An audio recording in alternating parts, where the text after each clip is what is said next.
श्रीमद् भागवतम स्कंध 5 सृष्टि की प्रेरणा अध्याय 20 ब्रह्मांड रचना का विश्लेषण। महर्षि शुकदेव गोस्वामी ने कहा, अब मैं प्लक्ष आदि अन्य 6 द्वीपों के आकार, प्रकार, लक्षण तथा उनके स्थानों का वर्णन करूंगा। जैसे सुमेरु पर्वत जम्बूद्वीप से चारों ओर से घिरा हुआ है, ठीक वैसे ही जम्बूद्वीप भी नमकीन पानी के सागर से घिरा हुआ है। जम्बूद्वीप की चौड़ाई 100,000 योजन 800,000 मील है और नमकीन पानी के सागर की चौड़ाई भी इतनी ही है। जिस तरह से कभी कभी किसी किले की खाई बगीचे जैसे जंगल से घिरी रहती है, उसी तरह से जम्बूद्वीप को घेरने वाला नमकीन पानी का सागर प्लक्षद्वीप से घिरा हुआ है। प्लक्षद्वीप की चौड़ाई नमकीन पानी के सागर से दुगुनी है, मतलब 200,000 योजन 1600,000 मील है। प्लक्षद्वीप में जम्बूद्वीप पर मौजूद जम्बू के पेड़ के बराबर लंबा और सोने की तरह चमकता हुआ एक पेड़ है। उसकी जड़ में 7 लपटों वाली आग है। ये पेड़ प्लक्ष का है, इसलिए इस द्वीप का नाम प्लक्षद्वीप पड़ा। प्लक्षद्वीप का शासन महाराज प्रियव्रत के एक बेटे इधमजिव ने किया था। उन्होंने 7 द्वीपों के नाम अपने 7 बेटों के नाम पर रखे और उन्हें अपने बेटों को दे दिया और फिर सक्रिय जीवन से संन्यास लेकर भगवान की भक्ति में लीन हो गए। इन 7 वशों के नाम 7 पुत्रों के नाम पर क्रमशः शिव, यवस, सुभद्र, शांत, क्षेम, अमृत और अभय पड़ा है। इन 7 वशों में 7 पर्वत और 7 नदियां हैं। पर्वतों का नाम मणिक्यूट, वज्रकूट, इंद्रसेन, ज्योतिष्मान, सुपर्ण, हिरण्यष्ठीव और मेघमाल है और नदियों के नाम अरुणा, नृमणा, आंगिरी, सावित्री, सुप्रभाता, ऋतंभरा और सत्यंभरा है। इन नदियों को छूने या स्नान करने से भौतिक मल तुरंत दूर हो जाते हैं और प्लक्षद्वीप में रहने वाली हंस, पतंग, ऊर्ध्वान और सत्यांग नामक 4 जातियों के लोग खुद को इस प्रकार पवित्र करते हैं। इस द्वीप के निवासी 1000 वर्ष तक जीवित रहते हैं। वे देवताओं के समान सुंदर हैं और उनकी संतानें भी उन्हीं के अनुरूप हैं। वे वेदों में वर्णित अनुष्ठानों को पूरा करके और श्री भगवान के प्रतिनिधि स्वरूप सूर्यदेव की पूजा करके सूर्यलोक को प्राप्त करते हैं, जो स्वर्गलोक ही है। इस मंत्र द्वारा प्लक्षद्वीप के वासियों द्वारा परब्रह्म की उपासना की जाती है। हम सूर्यदेव की शरण ग्रहण करें, जो परम प्रकाशित पुरातन पुरुष श्री भगवान के प्रतिबिंब हैं। विष्णु ही एकमात्र उपास्य हैं। वही वेद हैं, वही धर्म हैं और वही शुभ अशुभ फलों के स्रोत हैं। हे महाराज, प्लक्षादि 5 द्वीपों में सभी प्राणियों में जन्म से ही आयु, बुद्धि, मानसिक बल, इंद्रिय बल, शारीरिक बल और शौर्यता समान रूप से प्रकट होते हैं। प्लक्षद्वीप अपने ही समान चौड़ाई के इक्षुर्स के समुद्र से घिरा हुआ है।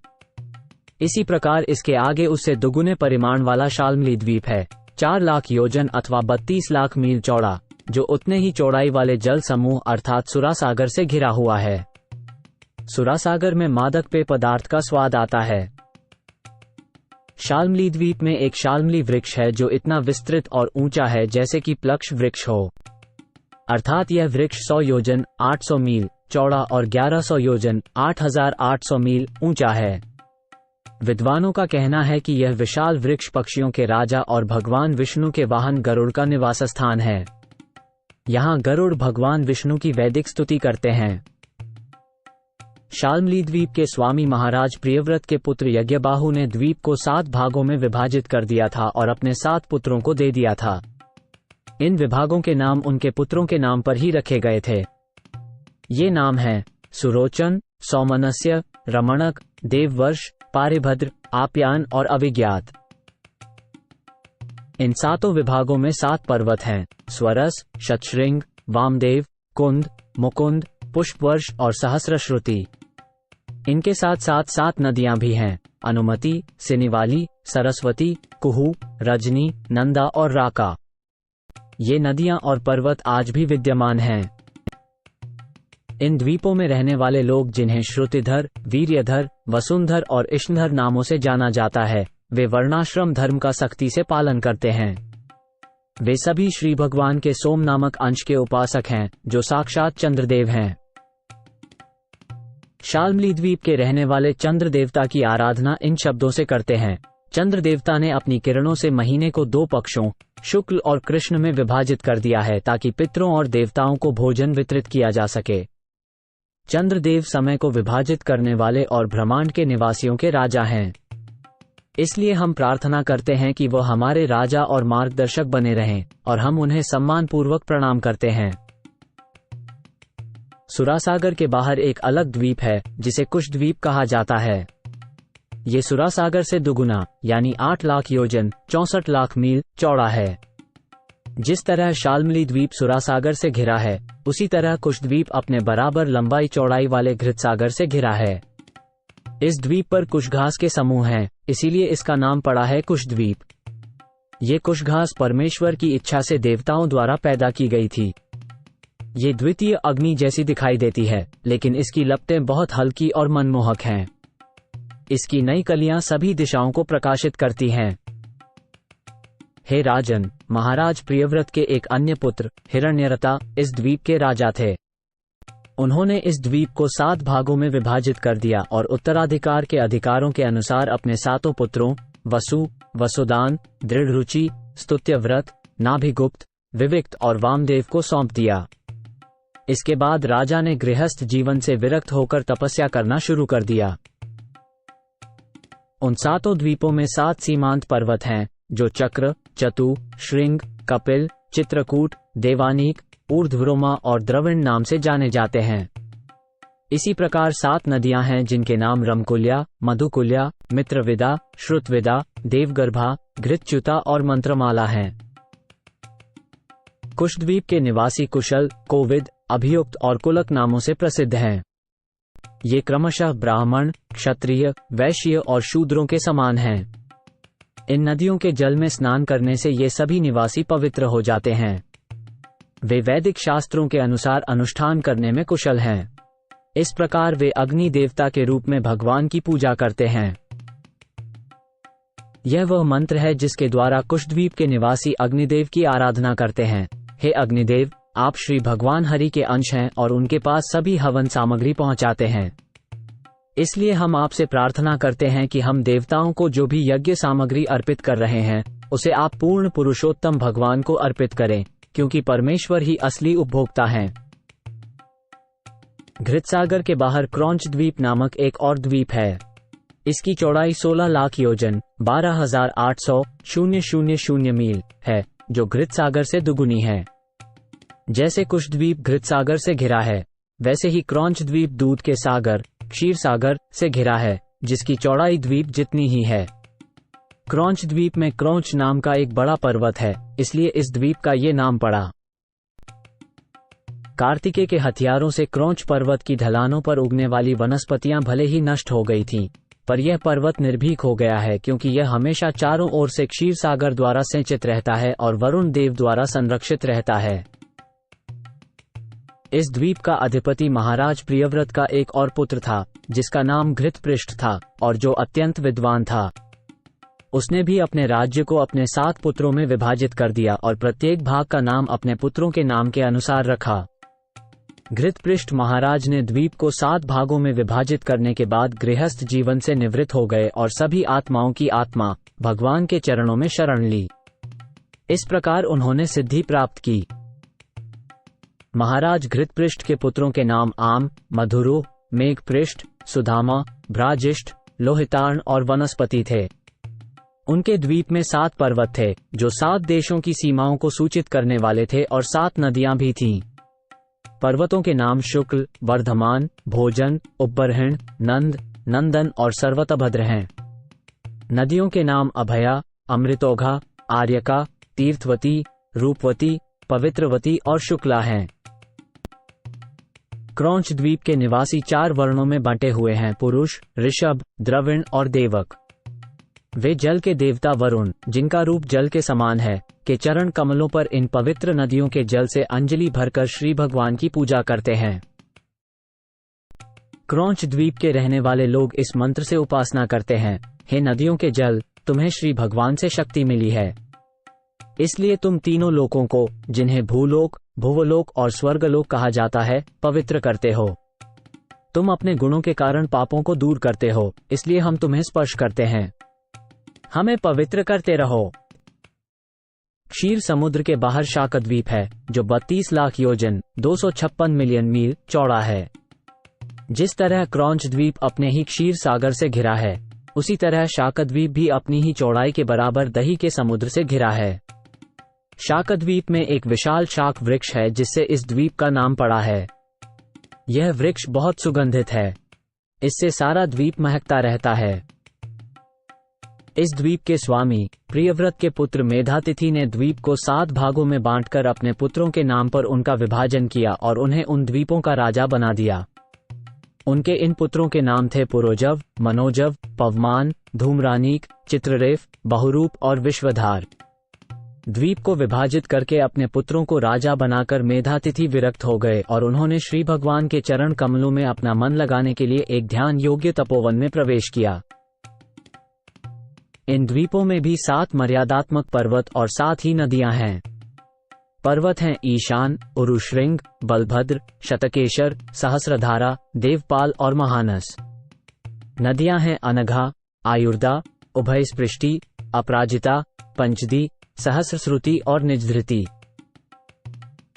उन द्वीपों के निवासी भी ऋतव्रत, सत्यव्रत, दानव्रत और अनुव्रत नामक 4 जातियों में बंटे हुए हैं, जो ब्राह्मण, क्षत्रिय, वैश्य और शूद्र के समान हैं। वे प्राणायाम और योग का अभ्यास करते हैं और ध्यान की स्थिति में वे वायु के रूप में परमेश्वर की आराधना करते हैं। शाकद्वीप के निवासी वायु रूप में श्री भगवान की उपासना निम्नलिखित शब्दों से करते हैं। हे परम पुरुष, आप शरीर के भीतर परमात्मा रूप में स्थित हैं और प्राण वायु जैसी विभिन्न वायुओं की क्रियाओं को संचालित करके सभी प्राणियों का पालन पोषण करते हैं। हे प्रभु, हे परमात्मा, हे विराट जगत के नियामक, आप हमारी सभी प्रकार के संकटों से रक्षा करें। दधी समुद्र के बाहर पुष्कर द्वीप है जो दधी समुद्र की दुगनी चौड़ाई वाला है, यानी 64 लाख योजन 5 करोड़ 22 लाख मील। इसे अपनी चौड़ाई के बराबर चौड़ाई के मधुर जल के सागर ने घेरा है। पुष्कर द्वीप में अग्नि की लपटों की तरह चमकता हुआ 10 करोड़ स्वर्णिम पंखुड़ियों वाला विशाल कमल है। इस कमल को सर्वशक्तिमान ब्रह्मा का आसन माना जाता है, जिन्हें कभी कभी भगवान कहा जाता है। उस द्वीप के मध्य में भीतरी और बाहरी ओर की सीमा बनाते हुए मानसोत्तर नाम का एक पर्वत है। इसकी चौड़ाई और ऊंचाई 10,000 योजन 80,000 मील है। उस पर्वत पर चारों दिशाओं में इंद्र जैसे देवताओं के आवासीय कक्ष हैं। सूर्यदेव अपने रथ में बैठकर इस पर्वत के ऊपर संवत्सर नामक कक्षा में, जो मेरु पर्वत का चक्कर लगाती है, यात्रा करते हैं। उत्तर दिशा में सूर्य का पथ उत्तरायण कहलाता है और दक्षिण दिशा में दक्षिणायन कहलाता है। एक ओर देवताओं के लिए दिन होता है तो दूसरी ओर उनकी रात होती है। इस द्वीप का राजा महाराज प्रियव्रत के पुत्र वीतिहोत्र थे, जिनके रमणक और धातकी नामक 2 पुत्र थे। उन्होंने द्वीप के दोनों किनारों को इन 2 पुत्रों को सौंप दिया और स्वयं अपने बड़े भाई मेधातिथि की तरह भगवान की सेवा में संलग्न हो गए। इस द्वीप के निवासी अपनी भौतिक इच्छाओं की प्राप्ति के लिए श्री भगवान की आराधना ब्रह्मा के रूप में करते हैं। वे प्रार्थना इस प्रकार करते हैं। भगवान ब्रह्मा कर्ममय कहे जाते हैं क्योंकि अनुष्ठानों को करके कोई भी उनका पद प्राप्त कर सकता है और उन्हीं से वैदिक अनुष्ठान स्तुतियां प्रकट होती हैं। वो पूर्ण समर्पण के साथ भगवान की भक्ति करते हैं, अतः एक तरह से वो भगवान से अभिन्न हैं। फिर भी उनकी पूजा सर्वोच्च आराध्य के रूप में परमेश्वर को सेवक मानकर ही की जानी चाहिए। इसलिए हम भगवान ब्रह्मा वेदों के मूर्त स्वरूप को प्रणाम करते हैं। इसके बाद मीठे जल के सागर से आगे और इसे पूरी तरह से घेरने वाला लोकालोक नामक पर्वत है, जो देशों को सूर्य के प्रकाश से प्रकाशित और सूर्य के प्रकाश से अंधकार युक्त 2 भागों में विभाजित करता है। मीठे पानी के समुद्र के पार सुमेरु पर्वत के मध्य से मानसोत्तर पर्वत की सीमा तक जितना क्षेत्र है उतनी विशाल भूमि है। उस क्षेत्र में अनेक प्राणी रहते हैं। उसके आगे लोकालोक पर्वत तक दूसरी भूमि है जो स्वर्ण की बनी है। स्वर्णमयी होने के कारण ये दर्पण की तरह सूर्य की किरणों को परावर्तित करती है। इस कारण इस भूमि पर गिरी हुई कोई वस्तु फिर दिखाई नहीं पड़ती। फलस्वरूप सभी प्राणियों ने इस स्वर्णमयी भूमि को त्याग दिया है। जीवात्माओं से युक्त पौर प्राणियों से रहित प्रदेशों के बीच एक विशाल पर्वत है जो इन दोनों को पृथक करता है और इसीलिए लोकालोक नाम से प्रसिद्ध है।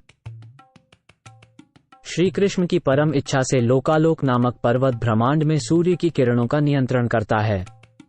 ये पर्वत तीनों लोकों भूरलोक, भूवलोक और स्वरलोक की बाहरी सीमा के रूप में स्थापित है। सूर्य से लेकर ध्रुवलोक तक सभी प्रकाशमान ग्रह और नक्षत्र इस पर्वत के द्वारा निर्मित सीमा के भीतर अपनी किरणें फैलाते हैं। चूंकि यह पर्वत ध्रुवलोक से भी ऊंचा है, इसलिए यह नक्षत्रों की किरणों को रोक लेता है और वे इसके बाहर कभी नहीं फैल पाती। इस प्रकार त्रुटि, भ्रम और धोखाधड़ी से मुक्त विद्वानों ने ग्रहों के स्थानों और उनकी विशेषताओं, मापों और स्थितियों का वर्णन किया है। सावधानीपूर्वक विचार विमर्श के बाद उन्होंने स्थापित किया है कि सुमेरु और लोकालोक पर्वत के बीच की दूरी ब्रह्मांड के व्यास का 1/4 है, या दूसरे शब्दों में 125,000,000 योजन 1 अरब मील है। लोकालोक पर्वत के शिखर पर भगवान ब्रह्मा, जो पूरे ब्रह्मांड के सर्वोच्च गुरु हैं, ने 4 सर्वश्रेष्ठ गजपति हाथियों को स्थापित किया। इन हाथियों के नाम ऋषभ, पुष्करचूड़, वामन और अपराजित हैं। वे ब्रह्मांड की लोक व्यवस्था को बनाए रखने के लिए जिम्मेदार हैं। पूर्ण पुरुषोत्तम भगवान समस्त दिव्य ऐश्वर्यों और चिदाकाश के स्वामी हैं। वे परम पुरुष हैं, यानी भगवान हैं। वे सभी जीवों की परमात्मा हैं। स्वर्ग के राजा इंद्र सहित देवगण इस भौतिक संसार के कार्यों का निरीक्षण करते हैं। सभी विभिन्न लोकों में रहने वाले जीवों के लाभ के लिए और उन हाथियों और देवताओं की शक्ति बढ़ाने के लिए प्रभु उस पर्वत की चोटी पर प्रकट होते हैं। वो आध्यात्मिक शरीर है जो भौतिक प्रकृति के गुणों से अछूता है। विश्वासेन जैसे अपने निजी विस्तारों और सहायकों से घिरे हुए वे अपने सभी परिपूर्ण ऐश्वर्य प्रदर्शित करते हैं, जैसे धर्म और ज्ञान, और अपनी रहस्यमयी शक्तियां जैसे अणिमा, लघिमा और महिमा। वो सुंदर रूप से स्थित हैं और अपने 4 हाथों में विभिन्न हथियारों से सुशोभित हैं। भगवान नारायण और विष्णु जैसे परम पुरुषोत्तम भगवान के विविध रूप अलग अलग हथियारों से सजे हुए हैं। भगवान इन रूपों को अपनी निजी शक्ति योगमाया से उत्पन्न हुए सभी लोकों का पालन करने के लिए प्रकट करते हैं। हे राजा, लोकालोक पर्वत के बाहर अलोक वर्ष है, जिसका विस्तार पर्वत की आंतरिक चौड़ाई के बराबर है, अर्थात 12-50 लाख योजन 1 अरब मील तक फैला हुआ है। आलोक वर्ष के परे उन लोगों का गंतव्य है जो भौतिक जगत से मुक्ति चाहते हैं। ये प्रकृति के भौतिक गुणों के अधिकार क्षेत्र से परे है, इसलिए ये पूरी तरह से शुद्ध है। श्री कृष्ण ने ब्राह्मण के पुत्रों को वापस लाते समय अर्जुन को इसी स्थान से होकर ले गए थे। सूर्य ब्रह्मांड के बीच में भूरलोक और भुवलोक के मध्य में स्थित है, जिसे अंतरिक्ष कहा जाता है। सूर्य और ब्रह्मांड की परिधि के बीच की दूरी 25 करोड़ योजन 2 अरब मील है। सूर्यदेव को वैराज भी कहा जाता है, जिसका अर्थ है समस्त जीवात्माओं के लिए संपूर्ण भौतिक शरीर। ब्रह्मांड के अंडे के भीतर सृष्टि के समय प्रवेश करने के कारण उन्हें मार्तंड भी कहा जाता है। हिरण्यगर्भ ब्रह्मा से भौतिक शरीर प्राप्त करने के कारण उन्हें हिरण्यगर्भ भी कहा जाता है। हे राजन, सूर्यदेव और सूर्यलोक ब्रह्मांड की समस्त दिशाओं का विभाजन करते हैं। सूर्य की उपस्थिति के कारण ही हम समझ पाते हैं कि आकाश, स्वर्गलोक, ये संसार और पाताल लोक क्या हैं। सूर्य की ही बदौलत हम ये जान पाते हैं कि भोग या मोक्ष के स्थान कौन कौन से हैं और कौन से नरक और अतल आदि लोक हैं। सूर्यलोक से सूर्यदेव ने दी हुई उष्मा और प्रकाश पर ही समस्त जानदार, जिसमें देवता, इंसान, जानवर, पक्षी, कीड़े, सरीसृप, पौधे और पेड़ शामिल हैं, निर्भर करते हैं।